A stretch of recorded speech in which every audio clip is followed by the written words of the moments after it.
Good morning, dear students. So, next topic in GST is place of supply of goods or services. So, coming to the place of supply of goods or services, it is one of the important concept to levy a GST.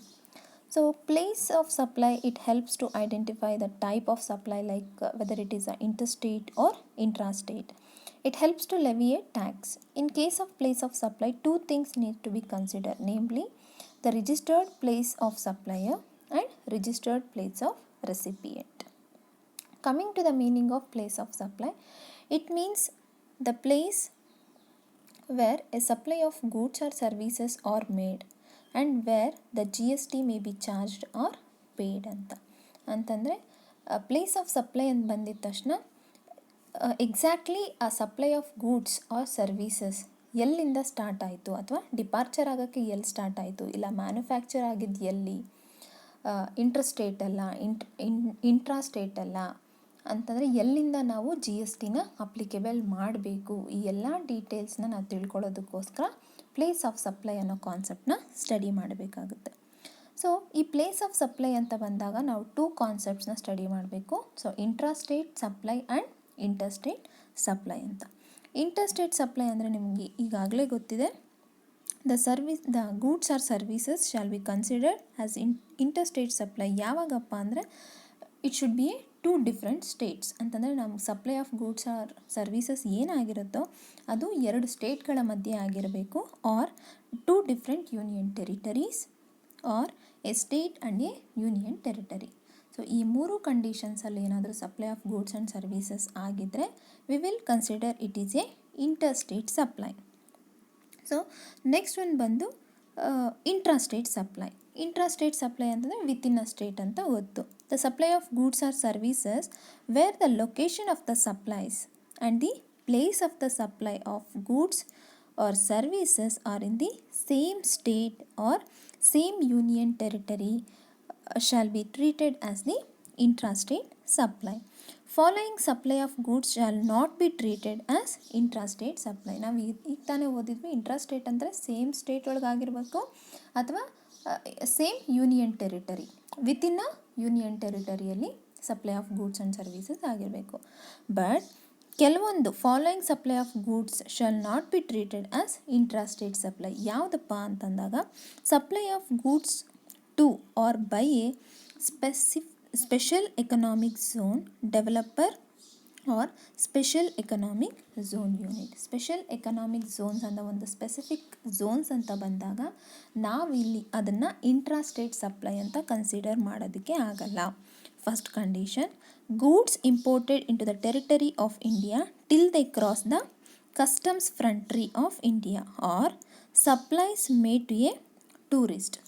So ಈ ರೀತಿ ಟೂರಿಸ್ಟ್ಗಳಿಗೆ ಏನಾದರೂ supply of goods and services ಮಾಡಿದಾಗ ಅದನ್ನು ನಾವು within state ಅಥವಾ within territory union territory ಮಾಡಿದಾಗಲೂ ಸಹ ನಾವು ಅದನ್ನು intrastate of supply of goods and services ಅಂತ ಕನ್ಸಿಡರ್ ಮಾಡೋದಕ್ಕೆ ಆಗೋದಿಲ್ಲ. ಸೊ ಇದು ಒಂದು simple concept. Next, where there is a movement of goods. ನಾವಿಲ್ಲಿ ಗೂಡ್ಸ್ ಮತ್ತು ಸರ್ವೀಸಸ್ ಅಂತ ಡಿಸ್ಕಸ್ ಮಾಡಿದ್ವಿ ಜನರಲಿ. ಬಟ್ ಗೂಡ್ಸ್ ಮತ್ತು ಸರ್ವೀಸಸ್ ಅಂತ ಅಥವಾ ಗೂಡ್ಸ್ ಅಂತ ಬಂದಾಗ we have movement of goods and immovable goods ಸಹ ಇರುತ್ತೆ. ಆ ಟೈಮಲ್ಲಿ ನಾವು ಪ್ಲೇಸ್ ಆಫ್ ಸಪ್ಲೈನ ಯಾವ ಪ್ಲೇಸ್ನ ಕನ್ಸಿಡರ್ ಮಾಡಬೇಕು ಅಂತ ನೋಡೋದಾದರೆ, ಈಗ ನೋಡಿ example, it involves movement of goods whether by a supplier or the recipient or any other person. ಯಾವುದೇ ಒಂದು ಮೂಮೆಂಟ್ ಆಫ್ ಗೂಡ್ಸ್ ಸಪ್ಲೈ ಆಗಿದ್ದರೆ ನಾವು ಪ್ಲೇಸ್ ಆಫ್ ಸಪ್ಲೈನ ಯಾವ ರೀತಿ ಕನ್ಸಿಡರ್ ಮಾಡ್ತೀವಿ ಅಂತಂದರೆ, location of the goods at the time at which the movement of goods terminates for delivery to the recipient. ಅಂತಂದರೆ manufacture ಎಲ್ಲ ಆದಮೇಲೆ ಆ ಗೂಡ್ಸ್ ಅಥವಾ ಪ್ರೊಡಕ್ಷನ್ ಎಲ್ಲ ಆದಮೇಲೆ ಅದು ಎಲ್ಲ ರೆಡಿ ಆಗಿರುತ್ತಲ್ವ ಡಿಪಾರ್ಚರ್ ಆಗೋದಕ್ಕೆ, ಅಂತಂದರೆ ಅಲ್ಲಿಂದ ಬಿಟ್ಟು ಎಲ್ಲಿಗೆ ಡೆಲಿವರಿ ಆಗಬೇಕು ಅಲ್ಲಿಂದ ಸ್ಟಾರ್ಟ್ ಆಗಿರುತ್ತಲ್ಲ ಪ್ಲೇಸು. ಸೊ ಈಗ ಬ್ಯಾಂಗ್ಳೂರಿಗೆ ತಲುಪಬೇಕು ಯಾವುದೋ ಒಂದು ಪ್ರಾಡಕ್ಟ್ಸು. ಈಗ ಕೋಲಾರಲ್ಲಿ ಅವರು ಸ್ಟಾರ್ಟ್ ಮಾಡ್ತಿದ್ದಾರೆ, ಒಂದು ಟ್ರಕ್ಕಲ್ಲೋ ಯಾವುದೋ ಒಂದು ವೆಹಿಕಲಲ್ಲಿ ಕೋಲಾರಿಂದ ಬಿಡ್ತಿದ್ದಾರೆ ಅಂತಂದಾಗ ಪ್ಲೇಸ್ ಆಫ್ ಸಪ್ಲೈ ಬಂದು ಅಲ್ಲೇನಾಗುತ್ತೆ, ಕೋಲಾರ ಆಗುತ್ತೆ. ಓಕೆ, ಸೊ ನೆಕ್ಸ್ಟ್ ಅದೇ ರೀತಿ ದ ಗೂಡ್ಸ್ ಆರ್ ಡೆಲಿವರ್ಡ್, ಇದು ಬಂದು ಸಪ್ಲೈಯರ್ ಆಗಿರ್ಬೋದು ಅಥವಾ ರೆಸಿಪಿಯೆಂಟ್ ಆಗಿರ್ಬೋದು, ಎನಿ ಅದರ್ ಪರ್ಸನ್ ಆಗಿರ್ಬೋದು. ಬಟ್ ಅದೇ ರೀತಿ goods are delivered by the supplier to a recipient or any other person on the direction of a third person. So ಡೈರೆಕ್ಟಾಗಿ ಇಲ್ಲಿ ಸೆಂಡರ್ ರಿಸೀವರು ನಾನು ಫಸ್ಟ್ ಪಾಯಿಂಟ್ ಹೇಳಿದ್ದು. ಈಗ ಇಲ್ಲಿ ಬಂದು ಥರ್ಡ್ ಪರ್ಸನ್ನಿಂದ ಡೆಲಿವರಿ ಆಗೋವಂಥ ಚಾನ್ಸ್. ಆ ಟೈಮಲ್ಲಿ ನಾವು ಪ್ಲೇಸ್ ಆಫ್ ಸಪ್ಲೈನ ಯಾವ ರೀತಿ ಕನ್ಸಿಡರ್ ಮಾಡ್ತೀವಿ ಅಂದರೆ, ಈ ಪ್ರಿನ್ಸಿಪಲ್ ಪ್ಲೇಸ್ ಆಫ್ ಬಿಸ್ನೆಸ್ ಅಂತಂದರೆ ಅವನು ಮೇಜರಾಗಿ ಎಲ್ಲಿ ಡಿಸ್ಟ್ರಿಬ್ಯೂಟ್ ಮಾಡೋದಕ್ಕೆ ಸ್ಟಾರ್ಟ್ ಮಾಡಿರ್ತಾನೋ ಅದನ್ನು ನಾವು ಪ್ಲೇಸ್ ಆಫ್ ಸಪ್ಲೈ ಅಂತ ಕನ್ಸಿಡರ್ ಮಾಡ್ತೀವಿ in case of movement of goods. Next ಬಂದು doesn't involve movement of goods ಅಂದರೆ ಇಮ್ಮೂವಬಲ್ ಆಫ್ ಗೂಡ್ಸ್ ಅಂತ ಅರ್ಥ. ಈ ಸಂದರ್ಭದಲ್ಲಿ ಪ್ಲೇಸ್ ಆಫ್ ಸಪ್ಲೈನ ಏನಂತ ಕನ್ಸಿಡರ್ ಮಾಡ್ತೀವಿ, no movement of goods whether by supplier or the recipient or any other person. ಯಾರಾದರೂ ಆಗಿರ್ಬೋದು, ಬಟ್ ಗೂಡ್ಸ್ ಏನಾಗಿರಬೇಕು, ಇಮ್ಮೂವಬಲ್ ಗೂಡ್ಸ್ ಆಗಿರಬೇಕು. It does not include any movement.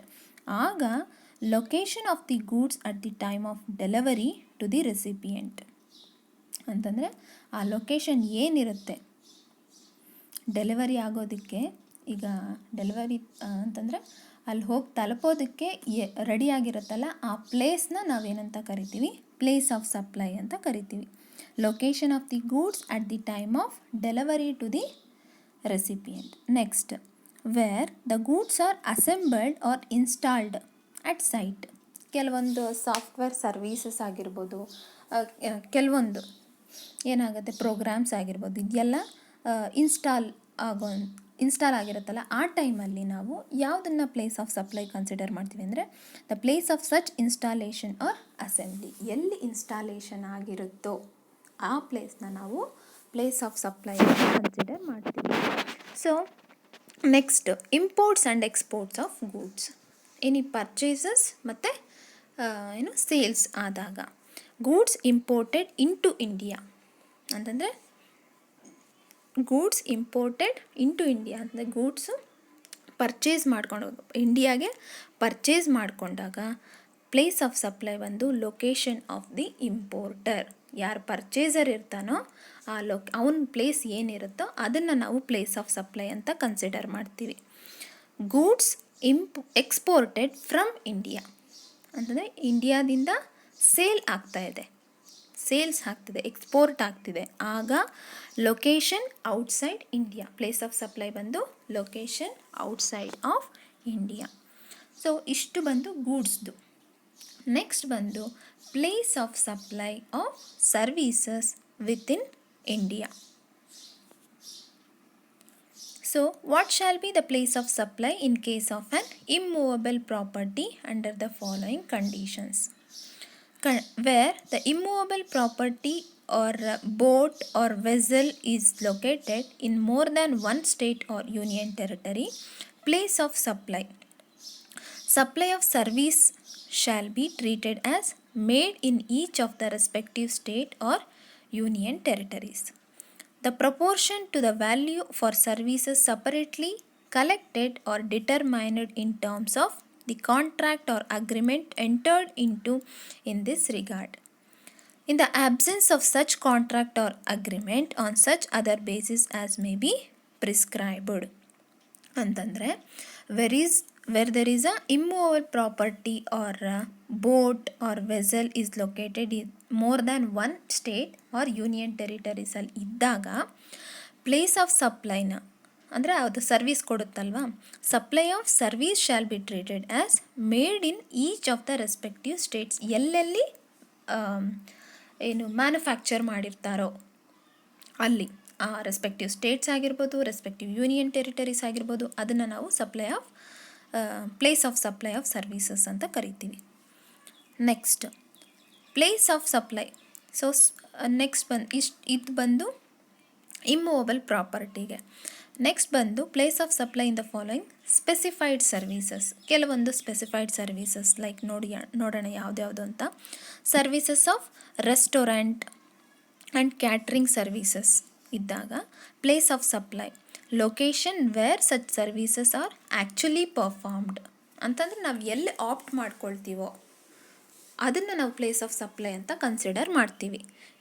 Next personal grooming also, next fitness, beauty treatments, health services, ಇದನ್ನೆಲ್ಲ ನಾವು ಎಲ್ಲಿ ಹೋಗಿ ತೊಗೊಳ್ತೀವೋ ಆ ಪ್ಲೇಸ್ನೇ ಅವ್ರು ಕನ್ಸಿಡರ್ ಮಾಡಬೇಕು ಏನಂತ, ಪ್ಲೇಸ್ ಆಫ್ ಸಪ್ಲೈ ಅಂತ. ಅವ್ರು ಎಲ್ಲಾದರೂ ಅದನ್ನು ಮ್ಯಾನುಫ್ಯಾಕ್ಚರ್ ಮಾಡ್ಕೊಳ್ಳಿ, ಅದನ್ನು ಡೆಕೋರೇಟ್ ಮಾಡಲಿ, ಇಲ್ಲ ಏನೇ ಮಾಡಲಿ, ಬಟ್ ದ ಪ್ಲೇಸ್ ಎಲ್ಲಿ ಅದು ಯುಟಿಲೈಸ್ ಆಗಿರುತ್ತೋ, ಆ್ಯಕ್ಚುಯಲ್ ಪರ್ಫಾರ್ಮೆನ್ಸ್ ಎಲ್ಲ ಆಗಿರುತ್ತೋ ಆ ಪ್ಲೇಸ್ನ ನಾವು ಪ್ಲೇಸ್ ಆಫ್ ಸಪ್ಲೈ ಅಂತ ಕನ್ಸಿಡರ್ ಮಾಡ್ತೀವಿ. ಸೊ ನೆಕ್ಸ್ಟ್ ಒನ್ ಬಂದು services provide by admissions to cultural ಆಗಿರ್ಬೋದು, ಮತ್ತು ಸ್ಪೋರ್ಟ್ಸ್ ಆಗಿರ್ಬೋದು, ಸೈಂಟಿಫಿಕ್ ಆಗಿರ್ಬೋದು, ಎಜುಕೇಷ್ನಲ್ ಆಗಿರ್ಬೋದು, ಎಂಟರ್ಟೈನ್ಮೆಂಟ್ ಈವೆಂಟ್ಸ್ ಆಗಿರ್ಬೋದು, ಇದರಲ್ಲೆಲ್ಲ ಒಂದು place where the event is actually held ಅಷ್ಟೇ. ಅಂತಂದರೆ ಪರ್ಫಾಮೆನ್ಸ್ ಎಲ್ಲಿ ನಡೆದಿರುತ್ತೋ ಆ ಪ್ಲೇಸ್ನ ನಾವು ಪ್ಲೇಸ್ ಆಫ್ ಸಪ್ಲೈ ಅಂತ ಕನ್ಸಿಡರ್ ಮಾಡ್ತೀವಿ in case of specified services. ಯಾವುದು ಇದೆಲ್ಲ. ನೆಕ್ಸ್ಟ್ ಒನ್ ಬಂದು training and performance appraisal. Training and performance appraisal ಬಂದಾಗ registered person, location of such person. Registered person ಆಗಿದ್ದರೆ ಅವನು ಎಲ್ಲಿರ್ತಾನೋ ಆ ಪರ್ಸನ್ನು ಆ ಲೊಕೇಶನ್ನ ಪ್ಲೇಸ್ ಆಫ್ ಸಪ್ಲೈ ಅಂತ ಕನ್ಸಿಡರ್ ಮಾಡ್ತೀವಿ. ಅನ್ರಿಜಿಸ್ಟರ್ಡ್ ಪರ್ಸನ್ಗೆ location where services are actually performed. ಅಂತಂದರೆ ಅನ್ರಿಜಿಸ್ಟರ್ಡ್ ಪರ್ಸನ್ಗೆ ಅವ್ನು ಹೋಗಿ ಎಲ್ಲಿ ತೊಗೊಂಡಿರ್ತಾರೋ, ಅಂತಂದರೆ ಈಗ ಒಂದು ವರ್ಕ್ಶಾಪ್ ಮಾಡ್ತಾರೆ, ವರ್ಕ್ಶಾಪ್ ಮಾಡಿದಾಗ ನಾವೇನಾಗ್ತೀವಿ, ಎಲ್ಲರೂ ಸಹ ಹೋಗಿ ಅಲ್ಲಿ ಲೊಕೇಟ್ ಆಗ್ತೀವಿ. ಸೊ ಅಂಥ ಪ್ಲೇಸ್ನ ನಾವು ಪ್ಲೇಸ್ ಆಫ್ ಸಪ್ಲೈ ಅಂತ ಕನ್ಸಿಡರ್ ಮಾಡ್ತೀವಿ in the case of unregistered person. But registered ಪರ್ಸನ್ನ ಅವ್ನ ಪರ್ಸ್ನಲ್ ಪ್ಲೇಸ್ ಏನಿದೆಯೋ ಅದನ್ನು ನಾವು ಪ್ಲೇಸ್ ಆಫ್ ಸಪ್ಲೈ ಅಂತ ಕನ್ಸಿಡರ್ ಮಾಡ್ತೀವಿ. ಸೊ ನೆಕ್ಸ್ಟ್ ಬಂದು we have in case of organisation of an event. Services provide by organisation of a cultural, artistic, sports, scientific, educational or entertainment events. Organisation ಅಂತ ಬಂದಾಗ registered person ಆಗಿದ್ದರೆ location of such person. Registered person ಆಗಿದ್ದರೆ ಅವನ location ಏನಿದೆಯೋ ಅದನ್ನು ನಾವು place of supply ಅಂತ ಕರಿತೀವಿ. ಅನ್ರಿಜಿಸ್ಟರ್ಡ್ ಪರ್ಸನ್ ಆಗಿದ್ದರೆ place where event is actually held. ಅಂತಂದರೆ ಆ ಈವೆಂಟ್ ಎಲ್ಲಿ ನಡೆದಿರುತ್ತೋ ಆ ಪ್ಲೇಸ್ನ ನಾವು ಪ್ಲೇಸ್ ಆಫ್ ಸಪ್ಲೈ ಅಂತ ಕನ್ಸಿಡರ್ ಮಾಡ್ತೀವಿ. ಅದೇ ರೀತಿ supply of services in relation to a conference ಆಗಿರ್ಬೋದು, ಫೇರ್ ಆಗಿರ್ಬೋದು, ಎಕ್ಸಿಬಿಷನ್ಸ್ ಆಗಿರ್ಬೋದು, ಸೆಲೆಬ್ರೇಷನ್ಸ್ ಆಗಿರ್ಬೋದು, ಆರ್ ಸಚ್ ಸಿಮಿಲರ್ ಈವೆಂಟ್ಸ್ ಆಗಿರ್ಬೋದು. ಸೊ ಇದನ್ನು ಸಹ ಅಷ್ಟೇ, ರಿಜಿಸ್ಟರ್ಡ್ ಪರ್ಸನ್ ಆಗಿದ್ದರೆ ಆ ರಿಜಿಸ್ಟರ್ಡ್ ಪರ್ಸನ್ ಲೊಕೇಶನ್ನ ಪ್ಲೇಸ್ ಆಫ್ ಸಪ್ಲೈ ಅಂತ ಕನ್ಸಿಡರ್ ಮಾಡ್ತೀವಿ. ಅನ್ರಿಜಿಸ್ಟರ್ಡ್ ಪರ್ಸನ್ ಆಗಿದ್ದರೆ ಈ ನಡೆದಿರೋವಂಥ ಈವೆಂಟ್ ನಡೆದಿರುತ್ತಲ್ಲ ಆ ಪ್ಲೇಸ್ನ ನಾವು ಪ್ಲೇಸ್ ಆಫ್ ಸಪ್ಲೈ ಅಂತ ಕನ್ಸಿಡರ್ ಮಾಡ್ತೀವಿ. So this is regarding place of supply of goods and services. It is for 5 marks or 12 marks.